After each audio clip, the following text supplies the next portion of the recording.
Anyway, welcome to this session. This is our first plenary session, first breakout session, and we are very lucky to have very distinguished bloggers from not just from Pakistan, but also from Indonesia and Egypt.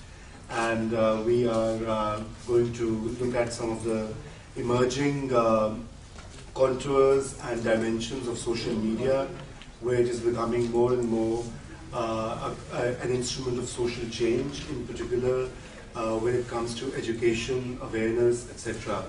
So I'm trying to, we are a bit short of time, so the way we're going to structure this session is that we'll have the participants, the panelists introduce themselves, and thereafter we'll give each panelist about 10 minutes and no more, sorry, to say what they have to and share their experiences, particularly with respect to how they have used social media instruments and blogging, etc., for education and advancement of other social causes. Thereafter, we'll open it up, and my real hope is that it is as interactive as possible, because we have to avoid the PowerPoint overload, as well as just no contribution from the participants, because everybody's a blogger here and pretty much ensconced into the social media processes. So I think I'll let you start with your introductions, and then we go on to the formal presentations. Okay, good morning. My name is Hani. I'm from Indonesia. In 2008, a friend and I started a social movement. It's called Coin a Chance. It's all online, and the point is that we're actually ask people to collect coins or loose changes, because in Indonesia they don't really use it to shop. So some people have it stacked up in their house for years, and so we collect that and use the money to send underprivileged kids back to school. So it's all being done online. Hello, good morning. My name is Gita. I'm from Indonesia. So, in 2008, me and some friends started a collaborative blog called Bogor Watch. In this collaborative blog, we collect writings from people to criticize our local government and people in Bogor as well. And I also a member of some local online communities. One of them is blogger. So me and my communities run some talk show and workshop for people pro bono. So we do it pro bono. Our aim is to help more people and offline communities to become online and to be heard on digital media. Thank you. My name is Raza. I'm the only guy just retired in the entire audience. I'm so sorry about that. But I've been told that I'm going to be getting ripping all day long, so I don't want to give up the time also. I'm a blogger. I blog at Teach Maestro, and I'm also a TED Senior Fellow. Sorry, I'm the electricity guy. Full power. Yes, it's my new job after the revolution. We don't have jobs. Assalamu alaikum. My name is Mohammed. I'm from Cairo, Egypt. Hopefully we'll be sharing a few thoughts and maybe a little bit of our experience in Egypt, how we use social media with the recent social movements that we had in Egypt in 2011 and before that. So I'll try to keep it brief, because I'm guessing there'll be a few questions. So I'll try to stay on the topic, maybe focus it precisely on the job of social media and people producing it, and then we can talk later afterwards. Thank you. Thanks. That was quick. I think we can start, but before that I'd like to just say how in Pakistan we're also undergoing a process where increasingly the use of SMS and mobile telephony is now entering into the whole arrangements for service delivery and improvement of public services. So for instance, we have an increased use of SMS for the purposes of reporting on education facilities, how school facilities are functioning or missing, and it has been piloted in the Punjab province, which is the largest province in Pakistan, and it has also come to Sindh. In fact, in the Punjab, we also have a small initiative known as the Jhang model. Jhang is a district in the Punjab where a particular experiment was piloted, where people who were coming to get their land deeds and land titles registered were asked to report via SMS whether they were satisfied with the public service. And gradually it grew rather rapidly, and there were more and more complaints of corruption or satisfaction. And now the government of the Punjab has actually started to replicate it across 10 districts of the Punjab, and I think by the end of next year they would have gone to the whole of the province, and they're trying to expand that into the health facilities. So in 2 districts, I was part of a workshop 2 weeks ago where they have piloted this whole process in District Kasur, which is a district comprising about 1 million people or more, and people who use hospitals and government health facilities actually report to the government, the authorities, whether there was a doctor available, whether a nurse was available, whether they had the right kind of medicines for them. So I think that has also entered into the public service mode. Alongside, I think what is also happening in terms of social media and its linkage with the whole notion of accountability. So you have, Pakistan has just underwent, in the last 10 years or so, there's been a TV or electronic media revolution, and you have more and more reporting on issues such as how the primary schools function, how teacher absenteeism is a lived reality, and there is more and more pressure of that. But the real, transformation is taking place with the use of mobile telephones and SMS, with over 110 million connections of mobiles in Pakistan, which is fairly high by the regional standards. You have an immense potential in getting the educational services online and on track, and getting some levels of accountability of public servants. So I think I just wanted to add that before we went on to that. So Nani, why don't you start with your presentation? Yeah. Okay, I'm just going to start this very quickly then. Okay, so this is coinachance.com. This is something that my friend and I are working on since 2008. So we started because we have stacks of coins in a jar. And we realized that a lot of Indonesians have that. They don't really use the money to shop. They don't put it in their wallet because it's heavy. So they actually have stacks from 10 years ago even, and it's all dusty and everything. So what we do is we collect these coins and use it to send more kids back to school. Education is still a big problem in Indonesia because a lot of kids cannot go to school if they're coming from a poor family. It is true that the government has said that the tuition fee for public school is free, but turned out that they have other fees as well. At school, for instance, they have to buy textbooks. They have to pay for examination fee, which without that they cannot go into the exam. They have to pay a voluntary donation, but the amount is fixed. So it was like, why is it voluntary, but you tell us that it's 5,000 rupiah, for instance. So all in all these fees are actually bigger than the tuition fee itself. So it's still a problem. In some public schools, they have a good policy to apply that, but in some other public schools, because there are a lot of public schools in Indonesia, they just don't do it right. So what we do is, this is the first kid that we helped. He came from a family of 5. His father was injured in an accident, so he couldn't work. He opened up a small stall in the street in Jakarta, and it's actually nearby my friend's house. So one day we talked to him, and he said that he couldn't send his kids to school because they don't have the money to do that. At the moment, the kid has not been paying the tuition and all the fees for almost 2 years.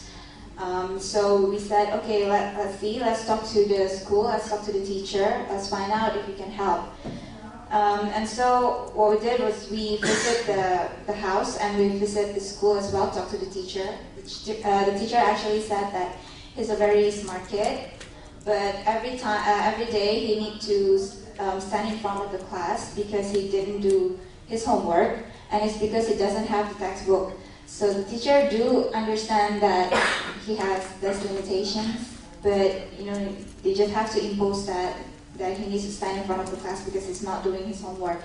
So it's really sad to hear that, because he's a really good learner and he wants to learn a lot. And so we started this campaign. The message is actually why we're using coins and loose changes is because we think no matter how small it is, you can actually help someone. So if you have the energy, you can help. If you have time, you can help. If you have skills, you can help. So do anything that you're capable of to help others. And for instance, the tuition fee is actually not that high either.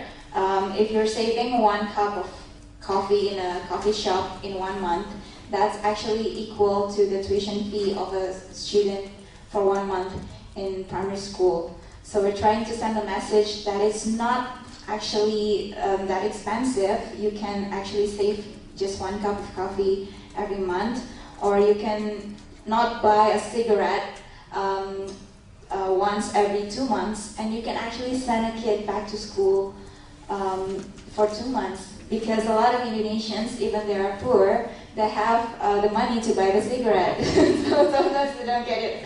How come you can't send your kids back to school and you're having this 1 pack of cigarette with you? So it's still also a problem to educate the parents on the priority.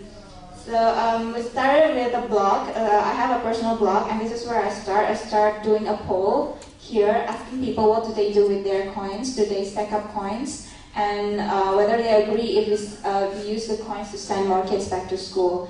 And then we have our blog, the website, thecoinchance.com. It's free. At first we used WordPress, coinchance.wordpress.com, but then we have a hosting company saying, hey, we have a good cause, so we'll give you the hosting and the domain name for free. You can use it all the time. So we have thecoinchance.com in a week set up, and people are also helping in designing things. And then we have the Twitter account that we're using this Twitter account to inform people on the kids that we're gonna help. And then we're also having a coin collecting day every month. So we're organizing this every month. We tell people, hey, on Saturday this week we'll be on this restaurant from 9 to 4, and you can come bring your coins. And sometimes they also count the coins with us. Usually we have $100 every month from the coin collecting. Sometimes more, sometimes it will be $300 or $500. This is one of the collecting coins that we organized, the last one. Actually, coin collecting day is happening today, and I wasn't there. So this is one of the things. People just come, drop their coins, and count it with us. This is our Facebook group, so we have around 7,000 members now. They've been asking us to open the Coin Chance in their own city. We have Coin Chance in around 6 cities in Indonesia at the moment, and also one in Europe.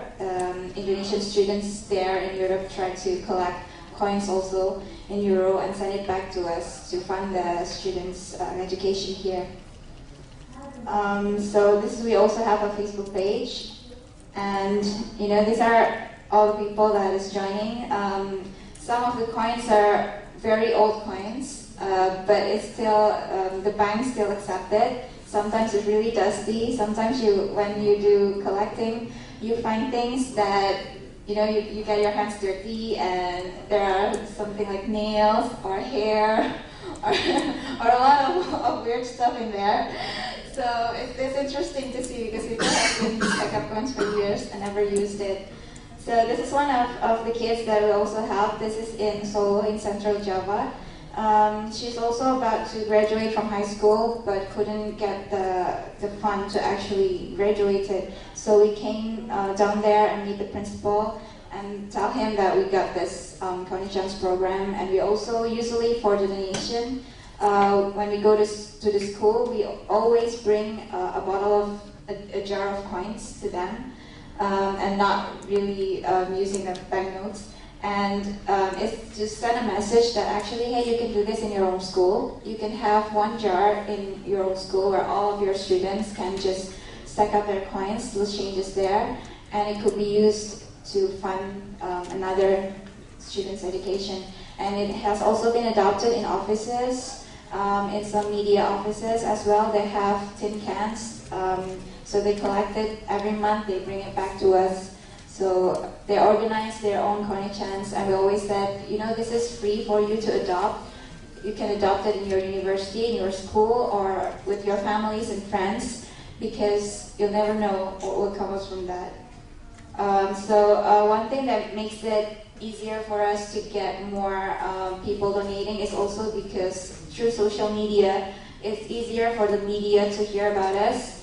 So they come and interview, do an interview and make a story, also documentary.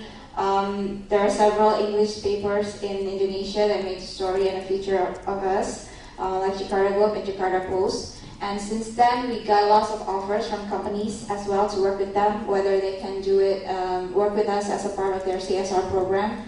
So we've been working with several companies like Coca-Cola, Nokia, Merck, the pharmaceutical company, and also the Latinusa company, which is a tin can company. So they're producing 5,000 tin can coin jar for our cost, and they give it away for free, so everyone can have it in their office.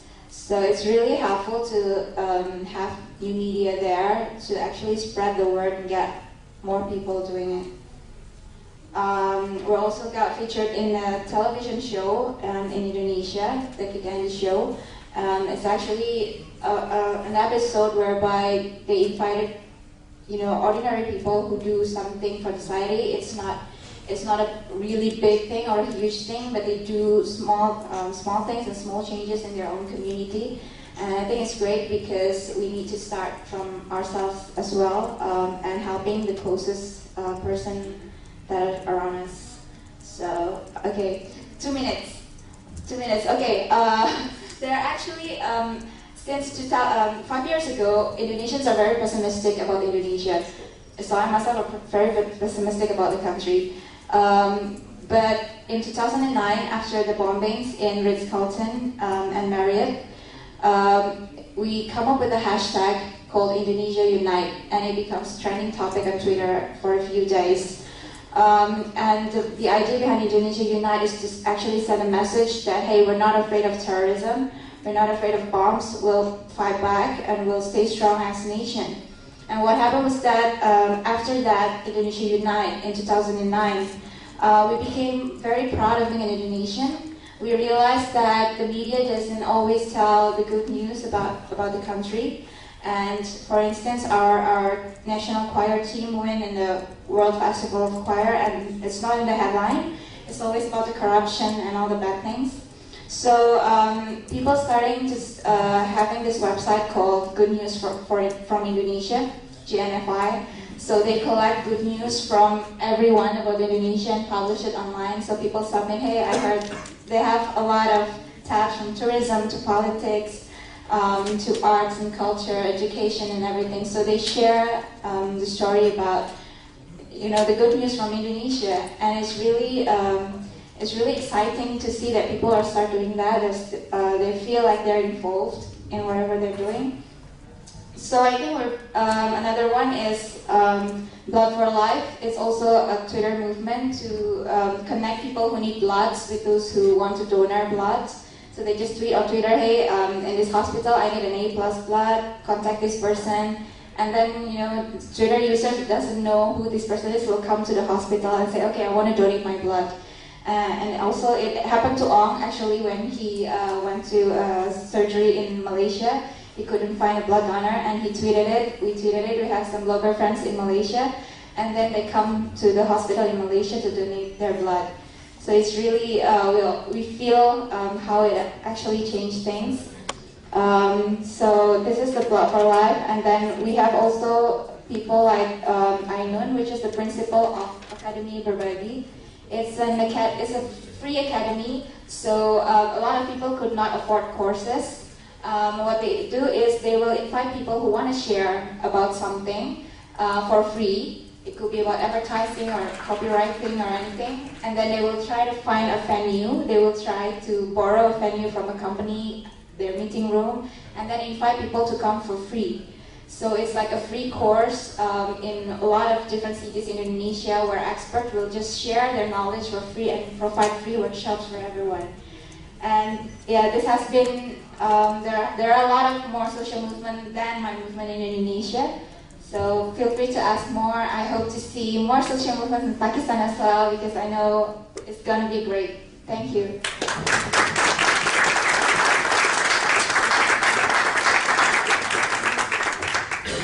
Thanks. It was really, really fascinating, the whole experience.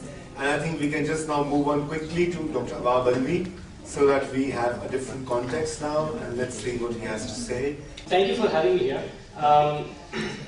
Just to give you an idea of what the good governance concept that I would like to share about is, I'm just going to not bore you with a lot of theoretical concept. I'm just going to take you through, at least share a project which I believe has to be shared with all of us in Pakistan here. I would love to do it myself and a team, but I think it's going to be only successful if the community owns it, community runs it, and community takes it forward from ground up. I have not done anything much that can be, but I think the idea is important. Usually when I do a PowerPoint presentation, the first thing I do is actually look at the definition of what good governance is. And this pulled off the Wikipedia is how public institutions conduct public affairs and manage public resources in order to guarantee the realization of human rights.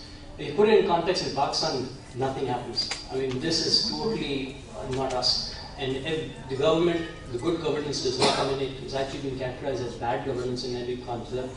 So how can we make a difference? Generally, as social media activists, we don't.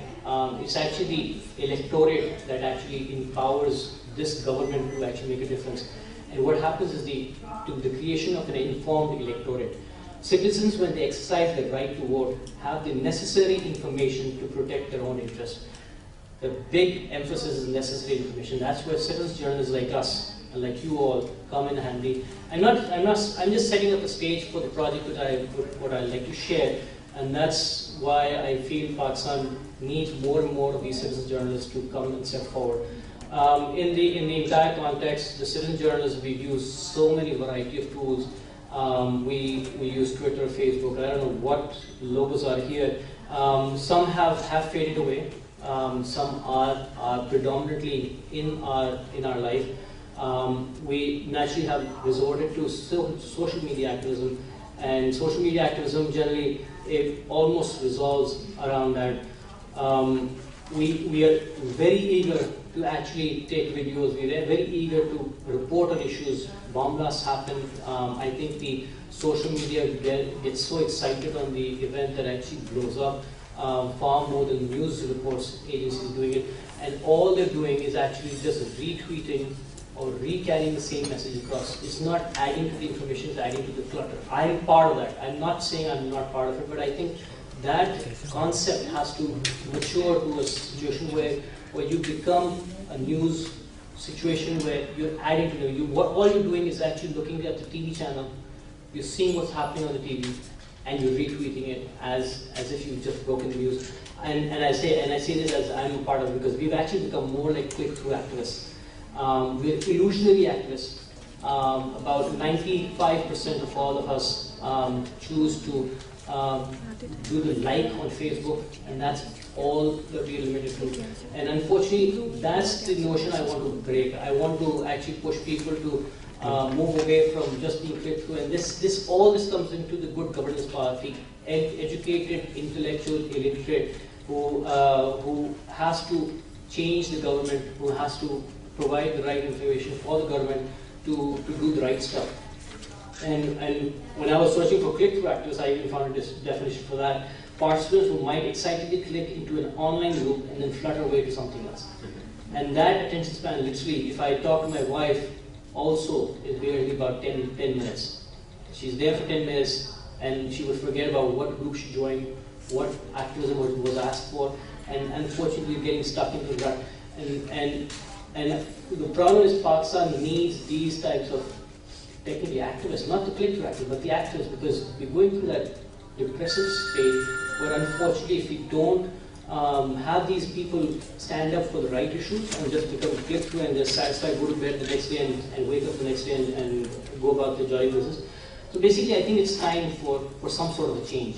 Where we have to start believing that we can do change, and I think this the notion of idea which I want to put through is putting some click activists into some action, a national social media project which has to be shared with all of us. And we've a few friends of ours, like Faisal Tabadi right here, we've been for some time talking about some sort of channeling of our efforts into something that can make change. And it's nothing unique. It's being done in India, it's being done around the world, and I think in Pakistan, desperate needs it. And as I said, the only way we can succeed is when we join hands to leverage the benefit, leverage us larger for the benefit of Pakistan. The goal is anonymously document corruption. It seems hideous, it seems unholy to talk about corruption. We all go through it, we pay corruption every day. But when we pay it, after that we totally we are very irritated, but we can't say it to anyone. We're scared. The minute we say it's going to bounce back on us. And I think a few days, a month or so back, Faisal and I were talking to someone and we found this iPaidAbribe.com. And I think the notion has to be copied, has to be replicated in Pakistan in the perfect sense. I mean, if we can ask the same guy to give us a model, the only problem I see that this is such is run by an Indian police officer. The problem that people will face here in Pakistan is the fact to say that it's an Indian propagated agenda. So don't go with iPaidAbribe, do something exactly, use that model, the guy is ready to help us out, but we have to leverage it. Actually, what does iPaidAbribe do? It's basically tackles the corruption by harnessing the collective energy of the citizens. It reports, people come in and report incidents, issues, small issues, and just basically share this anonymously, making sure that no names are taken, but you're actually categorizing where it happened, which city it happened, maybe the district, the town, maybe the department also. If the anonymous, if the person is not being exposed and risked out. And what will happen is over a period of time, maybe about 2-3 years, you'll see these graphs develop, where Karachi might have certain X amount of corruption going on, where Karachi's Sadr Passport Office might have X plus 2. And when you start seeing that, this will actually then become as a tool, but it should be open source. It should be left to public to see themselves, and then you use this tool to lobby for changes, and you target if the passport office is the biggest bribe payer and bribe receiver, you will start focusing on maybe, forget what we think, but focusing the passport office as a small example. This was what the greasy fingers have to stop somewhere, and basically the people who ask for bribes are very confident now. I mean, they actually are blatant and come straight to you, and because they know no one will say anything about them. So I think it's time that citizen journalists, social media activists start promoting this, being on part of it. And this is, I'm just taking 2 examples from that website. It's basically the registration department, office location Bangalore, paid 5,000 rupees as a personal thing. And he actually narrates this incident about the document writer itself will tell you what the amount of the bribe is. It depends on the amount of stamp duty. Some registers are so greedy that they take more than the normally accepted limit. If you don't pay, they keep asking for more documents. So it's actually feedback, plus the fact you know it's 5,000 rupees, and you know it's the registration department in Bangalore. So this information is vital, which can help if you use it properly, you lobby with it properly. A marriage certificate, you paid 4,000 rupees, and the last thing, the most important, finally I had to pay, otherwise I would not be able to prove my legal relationship with my wife at local immigration department. So and it was in Punjab. There was some very difficult name that was there. I just took that out. But it's basically anonymous reports. They make sure that you do not take names. They write there, and when it's published, they make sure that the names are taken off. And when the names are taken off, you protecting the original as well as the victim. So it's not being used as anything. The number of reports is this website's been up from 2002. 933 reports of I paid a bribe. I didn't pay a bribe, 1,093 reports, that was last night, and I didn't have to pay a bribe when there was an honest officer that was doing the work there. And you saw 343. So, I mean, you even categorize where they've not paid bribe, and I have once in my life, or twice in my life, have noticed an honest officer, but I've not been able to applaud him in any big way. And that category, they've actually left the fact open that you can be an officer. So they're actually accrediting the guy, they're actually applauding the guy that this guy didn't take the bribe.